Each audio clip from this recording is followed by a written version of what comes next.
everybody, welcome back to my channel. Thank you so much for tuning in again. So we are back with Power Book, all right? And I know the last episode I did do kind of like screenshots. I was doing like a different format, but the thing that I didn't like about that particular format was just the fact, even though I had the pictures, which I thought was cool, which I may do again in the near future, the thing I didn't like about it was that me just going off the rip, it kind of felt like it was just so quick. Like, it was just over, you know what I mean? I kind of like when I have my notes like I do now, and then I just kind of like, you know, we kind of talk about certain things. So, that's what we're going to do today, okay? All right. And, all right, so let's go ahead and get right into it. So, first of all, Monet, at the end of the day, she was not playing, okay? She is trying to make sure that Zeke is good, because he is the one that's about to take them out of the craziness. He's the one that's supposed to be changing their lives. So it's a lot of pressure that's on him, which means there's a lot of pressure on her to make sure that things go well for him. And right now, things are all over the place. And of course, she's trying to do like damage control. So with that being said, you know, Monet did what she had to do. She roughed Carrie up a little bit real quick. You know what I'm saying? So she went to Carrie. She had a gun in hand, and she let her know, you know, you better do what you got to do and make sure that Zeke does not get taken down for this, because he needs to go and get drafted. All right. So I'm pretty sure she put the fear of God into this woman, because this woman was left literally in tears. She was traumatized after that. And it's crazy because this woman is the same woman who said she used to work in like law enforcement and stuff like that. Like, what was you doing? You know, was you dealing with the bad guys? Because it don't seem like it the way you was crying.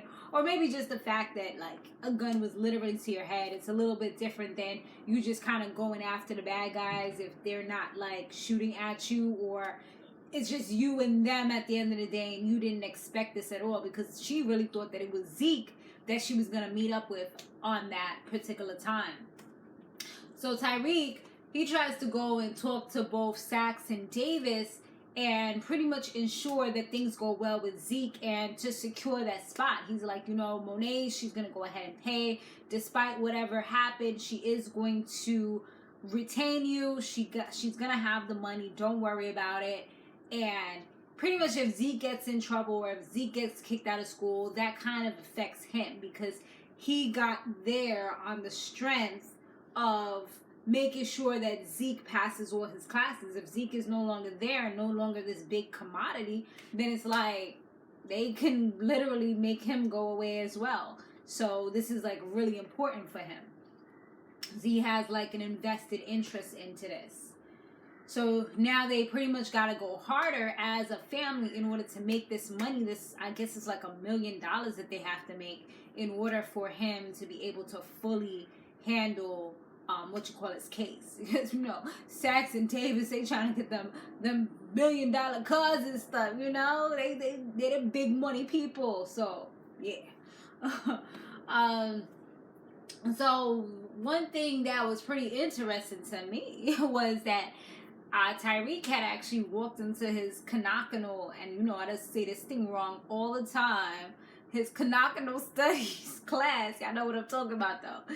He walked in holding hands with Miss Lauren. I'm like, okay, I see you. So y'all really official, because y'all ain't hiding it no more. Like, when you holding hands with somebody and you walking in public, like, yeah, that's real right there. Like, you can't even deny that, because people are gonna remember this. You know what I'm saying? Like, ain't nobody gonna want to touch her unless they gonna try to mess with him and, you know, see if he gonna do something. And ain't nobody gonna try to mess with him unless they trying to, you know, test her and see if she about that business, about that life. Because sometimes people will try you. They know that you all boot up, but then they come, you know, smiling and giggling. Like, I done had to check a few people back in the days, back in my little younger days.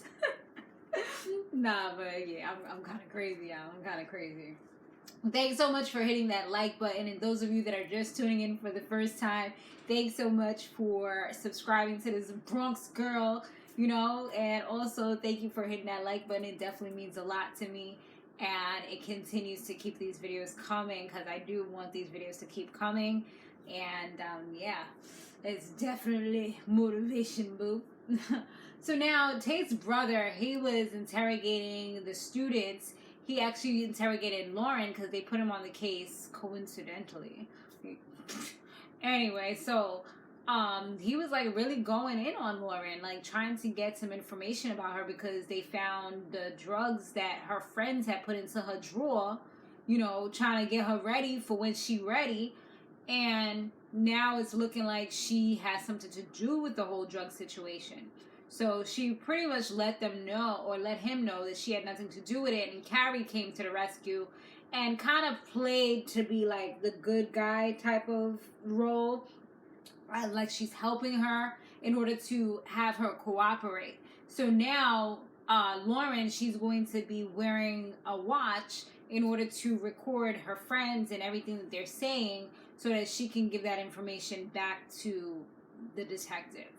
Which I'm just like, girl, it's funny how she came in there busting, you know, talking about like, oh, you know, I ain't no snitch and this and that. She was like looking like she was really, you know, on some, you know, official thug life joint, like, you know, for the streets. But then all of a sudden she folded mad easy after she talked to Carrie, and Carrie let her see, like, you know, I could help you to remove this investigation. Your parents won't even know anything about this. Because at the end of the day, when you're trying to be something in life, nobody wants to have, oh, she got caught with drugs in her room under your belt. You know, that's not an accomplishment or an achievement at the end of the day. And I think it was perks as well as like, or I'm saying perks like I knew what it was, but it was some kind of pills as well as I think there was weed also from the last episode I saw. So, yeah. So Monet, she ends up going to Lorenzo, and she was trying to get some money from him so that she'd be able to pay off these lawyers, because despite everything that she was doing, the money just wasn't coming in fast enough. So when she talked to him, he was just kind of like, you know, at the end of the day, like, this is not our kid. This is your nephew. So you need to handle this. No, he didn't really say like you need to handle it. He's just like, this is not my problem. This is your nephew. You know, if this was our kids, then yeah, I would have stepped up, but it's not. So I see how invested you are, but maybe you could use the money that's under the bar or whatever, you know, the money that she didn't have anymore.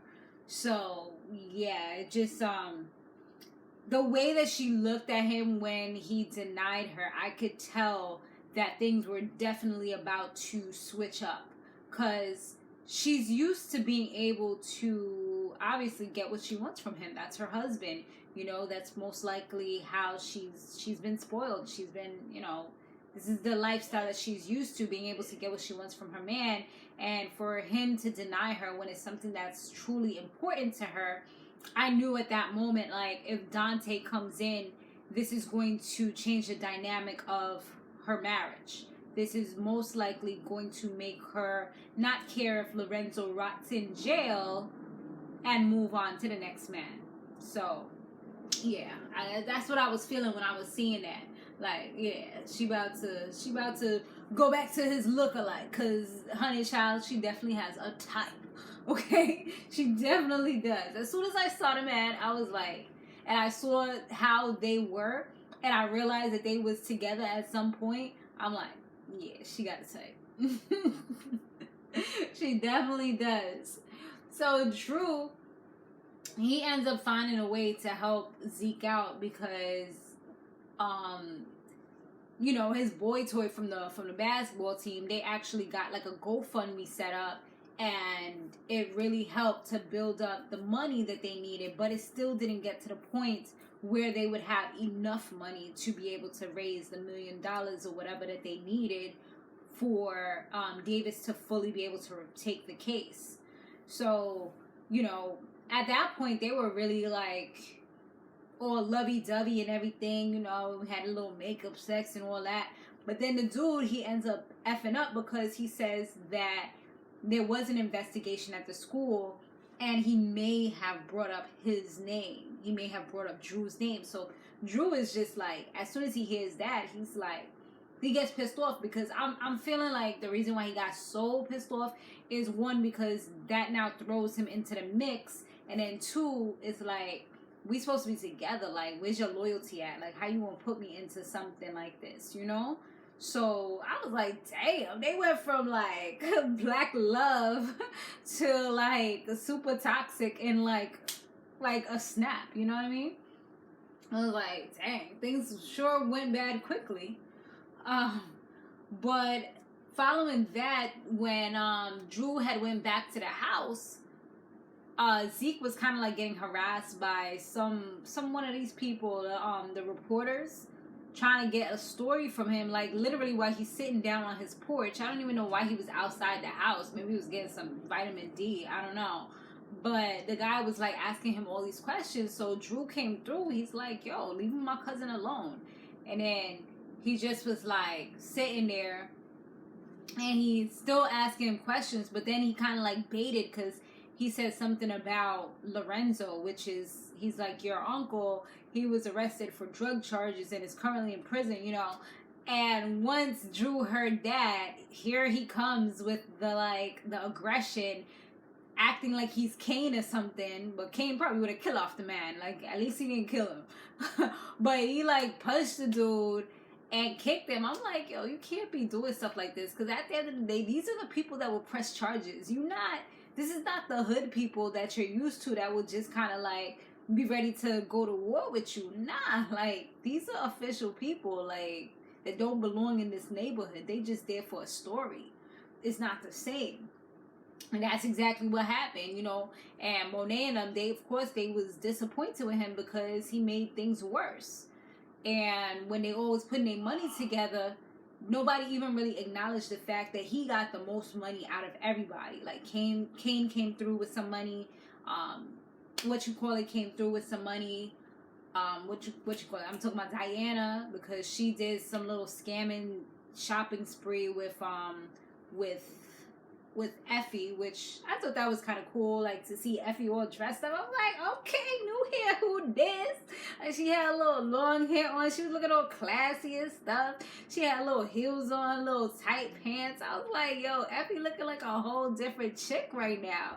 I was like, this is what Tyriq needs to see, because I bet you he would have wiped her up real quick. Because she was giving me Lauren vibes, you know, that high class, elegant girl, you know. But when they was together, Effie did tell her, like, just to be careful and don't really mess with Tyriq like that, because he will break her heart, and, you know, he probably isn't the best person to give it up to for the first time. You know, just make sure it's special. So it was kind of cool that they had a little bonding situation, but it was also, I think, a little awkward for Diana, because it's like, this is a dude that she's feeling, but obviously she could see that they shared something as well, and now she's like kind of hanging out with her. So it's just like a little bit of a weird situation, you know.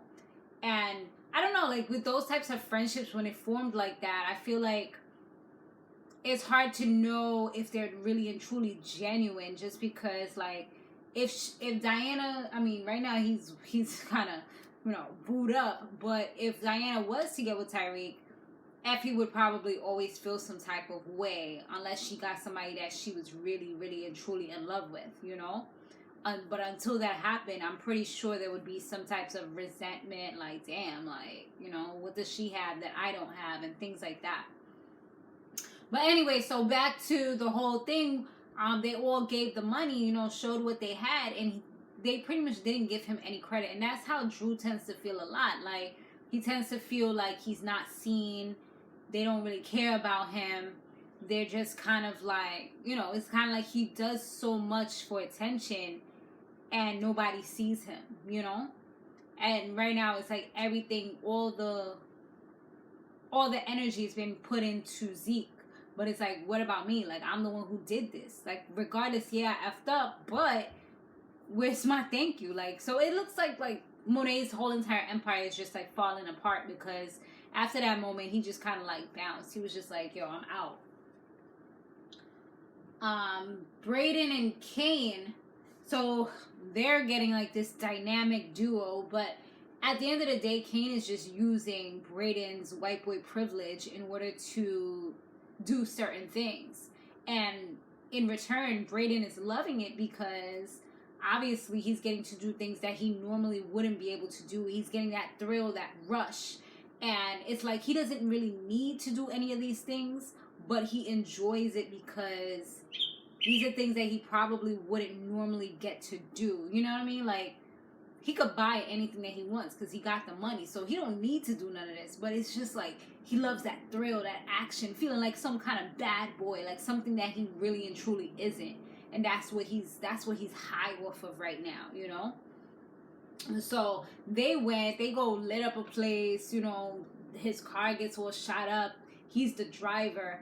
Then it didn't stop there. They end up going and robbing some like jewelry store so they could get more money, you know, get a whole bunch of jewelry. So that's what Kane was able to, you know, bring money in for the whole little pot that they was having to raise money for Zeke. But the way that he did, like, it was just crazy because Brayden dead walked into the spot, the jewelry store, no mask on, no nothing, just white privilege, just walking in. Cameras done seen him walking and everything. Then when Kane comes in, Kane is fully masked up, got his ski mask on, shoots up the cameras. So it's like, it dead. Of course, as long as the guy ain't dead, he's going to say the white boy that is on camera first came in. Because I'm pretty sure unless it's some kind of camera that once you mess it up, it doesn't work anymore, there's probably like a tape or something in there. Or, you know, some kind of cassette. I don't know if they use cassettes and those tape things anymore, but y'all know what I'm saying. Stop. There is a reminder for some more. Reminders. So yeah, it's like, dude, you're doing way too much, and you trust in this guy because you don't know the ways of the hood. You know what I mean? Like, he can't even tell that he's being used. He feels like yeah, like I'm part of this. Like, we in this. No, he's not your friend. Like, he's playing you hard. So yeah, they end up doing all of that, getting the money and stuff. But I'm just like, this is gonna definitely come back to him at some point. You know, that's what I'm thinking in the back of my head. Unless they just kind of brush this over, but I feel like it's most likely gonna come back to him because you just walked up there like, yeah, you got that, but this is gonna bring heat on you now. Not a good look, man. Not a good look at all. So Zeke, he ends up having to do an interview on, like, pretty much in return for this reporter dude that Drew hit not to report it or not to press charges. So he does the interview. At first it was going well, you know, or they already knew the questions, and Tyriq had went over everything with him, helped him memorize what he should say, how he should answer these questions. But then the interviewer, goes off schedule. And this is what they like to do because this makes for the best TV, especially when it's live. So now they start asking him if, you know, he knew if he's affiliated with any cops, and how did he know, like, Detective Ramirez, and he's like, he doesn't know him. So that was lie number one. But then she's like, we spoke to a cop who said that you gave a card that had Detective Ramirez's name on it, and he's been missing. So then he lies some more to kind of get out of that, because he's not good at thinking fast. He's a player. He doesn't have to think, you know. People do his work for him. So now he's like, well, you know, he's a fan. He's been at many of my games.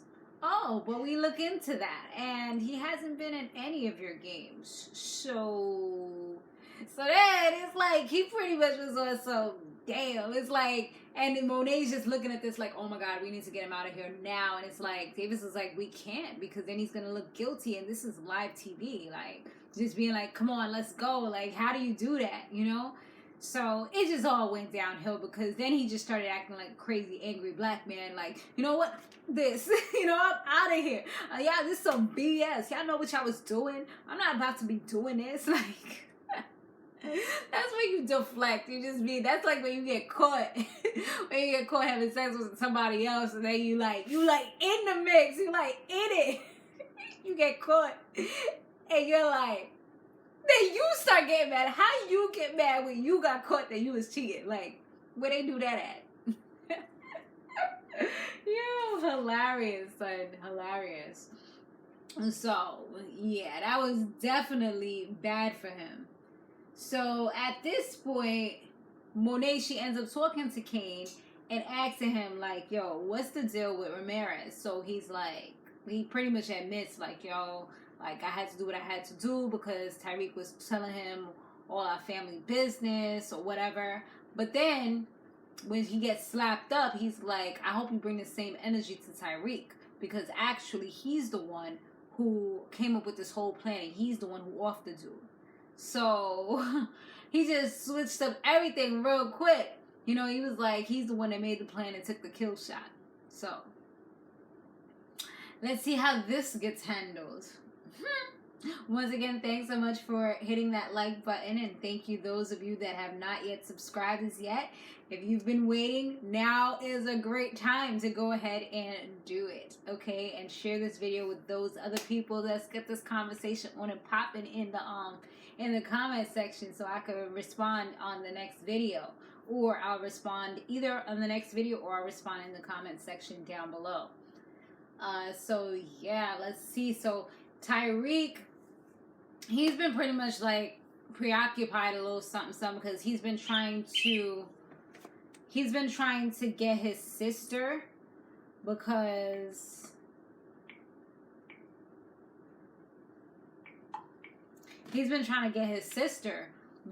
she her grandmother, their grandmother, has been falling into alcoholism. I think that she might have been doing this before, but now she's back in it. I guess with everything that's going on, she feels a lot of pressure. You know, there's not a lot of funds coming in like it was before, and everything's kind of like on her. So she's just doing the wrong things, and Tyriq's even seen her like get really aggressive with his sister through some cameras from the bodega where she was buying some liquor, and like literally shoved the girl on the floor. Like, nothing warrants that, you know? So imagine if you're doing that out in public, imagine what's happening in private. As well as the first, like maybe the first episode or so, she had the little girl making food for herself and almost burnt up the whole house. So that's like a whole nother situation. So it's like she's not fit right now, and he even wants to like maybe get her rehab or something, but for right now he's trying to see how he can get custody, which I don't know if that's really and truly feasible, because he's in a dorm, so that's not going to work. So he would literally have to get another apartment.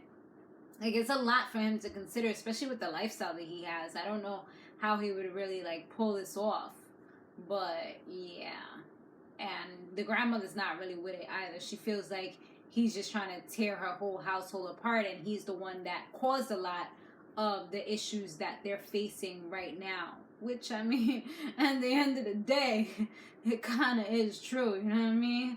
Like, he did kill the father, and that was a big one, and he did get Raina killed to a certain extent. So, I mean, even though she don't really fully have the facts, like, she's kind of right, you know? So now, listen, the bones come out of the closet. Like, this one was a shocker for me. I did not expect this. So, now all this is all chipped up. So, Monet went to go and see Dante. And, you know, she was like, how am I supposed to tell my husband that another man paid for Zeke's law fees or whatever? And he was just like, well, tell him he had to do what he had to do to protect his son. Honey child, when he said that, I almost dropped dead, because, I mean, and of course not literally, but I'm just saying, because I was just like, wait, what? That's why she's so freaking invested in everything with him. That's why she treats him as her own, if not better than her own. You know, that's why she's doing so much and having them so united. I mean, that was a great way to have all of them together. And, you know, I don't know how the whole thing, I guess, like, I know she was with him before she was with her husband. So I'm assuming maybe when her husband met her, and this is just a theory here, But I'm assuming that when her husband met her, she already had Zeke and told him, like, oh, you know, this is, she was probably little and she probably said, like, this is my sister's child and she died, or, you know, came up with some kind of story to kind of back up the fact that she had a small child that she was taking care of, you know, until they was able to really get together and start their own family. So, yeah, but the crazy thing about it, I thought that this was like a aha moment. It was an aha moment, but the come to find out, she never even told Dante. He just kind of figured it out, and now he's acting accordingly. But and she was like, you know, I'm sorry I never told you, but you know, it is what it is at the end of the day. So yeah, that was kind of like a super shocker to me. But yeah, he's ready. He's definitely ready to step up and take care of her. And I feel like she's so vulnerable right now. And, you know, things is messing up with Lorenzo. And that's the time that a lot of people tend to, like, step out on their marriages or on their spouse, is because of situations like that. It's because, you know, they see something that could potentially be better, especially if things are feeling so bad. Even if the reality is that it's not as bad as you really think it is at the moment, it's like looking at the possibility that this could be better. This man can make my life easier. I won't have to work so hard and be so much of a boss all the time. Like, I can actually chill out and breathe and just focus on my business. Then perhaps this is where I need to do, you know, instead of waiting for this man who's in jail. And honestly, I feel like he's going to be getting out, but of course, to be continuing, I feel like it's going to be a shitstorm, like, everywhere. Like, that's how I feel. I feel like it's going to be real nasty, you know? Just think of a shitstorm, like, everywhere. That's what it's about to be, honey. So, the last thing that we're going to talk about is just that the fact that, like I told you with the whole Kane and Braden situation, like, that joint is crazy. And Kane is definitely leading Braden into a toxic lifestyle. And they end up going to go dig up Ramirez's body, which that was like crazy because this is now messing things up. But he did talk to Dante about it before he did, and he kind of told him to make sure he has a fallback plan. So of course the fallback plan was, we find out when he comes back with Braden to the dorm, he ends up putting the badge for Ramirez into, I'm assuming it was Tyriq's drawer, so that if they do like a raid or if somebody gives an anonymous tip or whatever, they check that drawer, boom, boom, boom. Now they have somebody to pin this on. So, yeah, he's definitely, I guess, like, he's just feeling some type of way because the energy that he gets is not the same energy that Tyriq gets. But at the end of the day, Tyriq is not Monet's son, you know? But I feel like he's just, at the end of the day, he's just jealous of him. And he feels like Tyriq is just like this new dude and he's getting all this attention that he wants to get. It's like all of them kind of just wants attention from her, but the main person that she's giving attention to is really Zeke, because he has this amazing future ahead of him, you know? He's the way to them changing their lives, and she's holding on to that. And plus, now we know also is because of the fact that that was her firstborn, you know? It's literally her baby. So, yeah. Crazy situation, yeah. But I will see you guys on the next one, and happy holidays to you guys. I don't know. Well, next week I'll probably do it if they have one available. But I will be on vacation the following week, so... But I think next week, I don't know how the calendar is looking, because today's what? Only the 12th. So, yeah, we'll probably do it next week as well. But I'll see you guys on the next one. Later.